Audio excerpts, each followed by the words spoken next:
Maurice Kamto et ses co-accusés ont quitté la prison principale de Yaoundé, samedi après-midi, sous les regards d'une centaine de ses militants.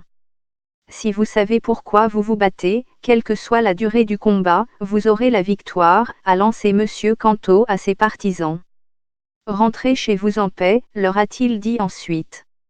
Les journalistes couraient derrière la berline verte transportant le leader du MRC qui, de temps en temps, faisait signe de la main à la foule.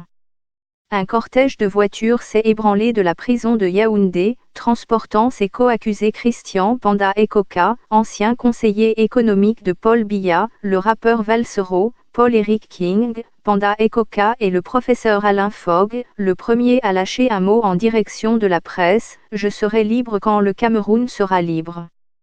Albert Nzongang, un allié de poids de M. Kamto, lève les bras en l'air pour dire que le combat politique va continuer.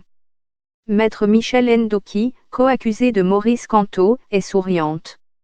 Ses deux filles sont assises à l'arrière de sa voiture 410-4. Cette avocate avait été blessée au cours des manifestations de janvier dernier, lors desquelles les opposants ont été arrêtés.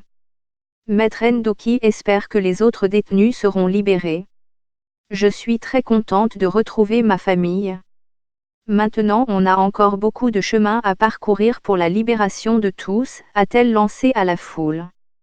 Maurice Kamto, 65 ans, professeur de droit et avocat au barreau de Paris, a été libéré en même temps qu'une centaine de ses militants après que le chef de l'État camerounais, Paul Biya, a décidé de l'arrêt des poursuites concernant plus de 300 personnes. Cette décision a été prise lors du dialogue national organisé cette semaine à l'initiative de M. Biya. Dialogue national au Cameroun, des opposants dénoncent un monologue. Dialogue national au Cameroun, les chefs coutumiers jouent leur partition. Je dois dire qu'on les libère sans qu'il ait été jugé. Le commissaire du gouvernement a parlé, dans ses réquisitions, de désistement. C'est-à-dire qu'il n'y a plus d'action publique qui puisse leur être opposée. Les juristes savent ce qu'on entend par désistement. Je suis ravi que le tribunal ait pris acte de ces réquisitions, a réagi l'un des avocats de Maurice Kamto. Monsieur Kamto et ses co-accusés se sont dirigés, à leur sortie de prison, vers le quartier Oza, à Yaoundé, pour rencontrer leurs militants et proches. Le principal opposant camerounais a passé 9 mois en détention.